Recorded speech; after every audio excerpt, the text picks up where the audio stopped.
Top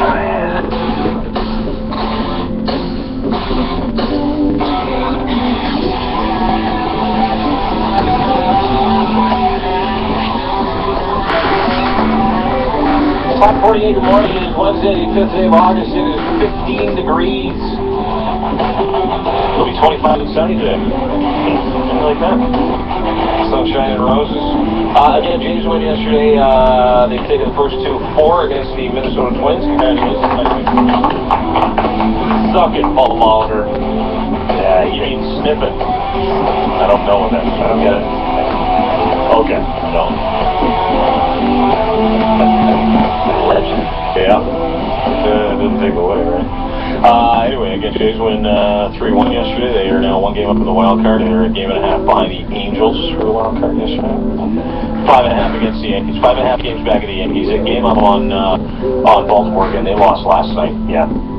It's all coming up roses. That's a sneaky team to be too. Baltimore. Just keep your eyes on that. Sunshine and puppies. Sunshine and what? No, just get her done. No way. You can't. I know you say they get her, but they did nothing either at the trade deadline. Really, what it comes down to is this: some of the dudes that we're chasing, and some of the dudes that are chasing us, of both of those teams, not worried about the Rays whatsoever. They're 7.5 back. We're 2 up on the Rays, 1 up on the Orioles, 5.5 back of the Yankees. The Yankees lost Pineda for the month. Man, they're hitting though. 13-3 yesterday again. Yeah, they beat the Blue Jays. A-Rod. Yeah. Brett Gardner's having a great year too. Oh, he's Blue Jays killer. Oh yeah. I hope he has a quiet weekend. God, I'm excited for this weekend. And the Bronx, Price on the Hill Saturday afternoon. Yeah, shut him down. And last year at this time, right at the beginning of August, they had that massive home series with the Orioles where they fell on their face. Yeah. Yeah, no, don't expect it this year. No, don't expect it. And best ERA since the All-Star break. We just talked about David Price's with the Toronto Blue Jays. Troy Tulowitzki hit another big bomb yesterday. It's all good. Like I said, it's sunshine and puppies. It's going to be fun. Big news, too. We'll talk about this a little later on in the show. Aaron Sanchez suspended for 3. John Gibbons suspended for 1 due to the melee on the weekend, which is cosmically wrong, by the way. Like, well, which is, no, it is. No, Gibby's isn't wrong. No, Gibby should have got more. Yeah, he just sprinted out after getting told. Yeah, he's the best. You know why? Because he signed up for his guys.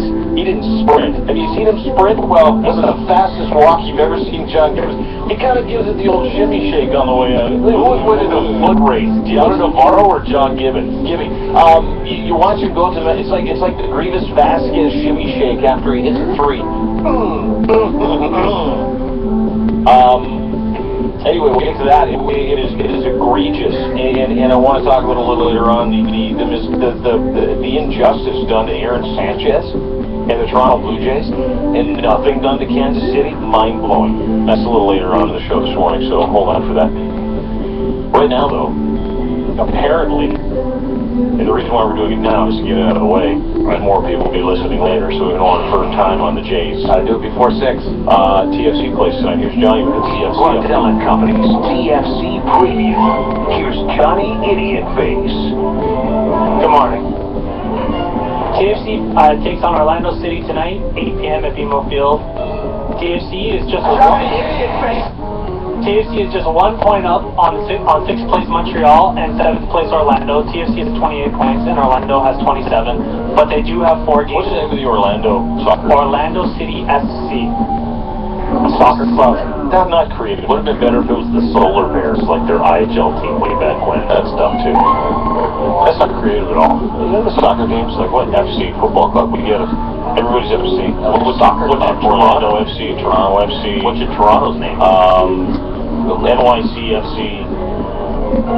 Toronto? I don't care. The Net? Who cares? Does anybody care? Other than a small, very ardent faction of drunk people. Italians? Who the hell cares? Continue, Johnny. So TFC has a record of 8-4-8. That's because they just can't win on the road, and they've allowed 14 goals on the road in their last 4 games. They just can't stop the ball. They're not very good defensively. We don't have. You mean since day one of the franchise or this season? We know what happens. Oh no, since forever. Hey, by the way, we know what happens when you lose. You let the ball in. So luckily TFC is 5-2 at home this season. Isn't that traditional? What happens? You let more balls in than you put in. That's how it works. Soccer. That's not. I just defined soccer in a second. TFC is 5-1 and 2 at home this season, so they have a fairly good chance of winning because TFC, BMO Field's becoming a fortress with that extra addition. Boring, everybody. What do you mean, fortress? Well, I'm just using what George said. He said BMO was becoming a fortress, so Okay, I don't know, that makes no sense. it's just a hard place to play in because the fans are really rowdy. Soccer terminology. Fans have been rowdy for 8 years and they've never made the playoffs. But now there's an extra 10,000. Here's an example. Oh, because there's more Like when the Bills played their Bills in Toronto series at Rogers Center was a fortress for the Bills. It wasn't. Is that what you want to call it? I think they lost every game there.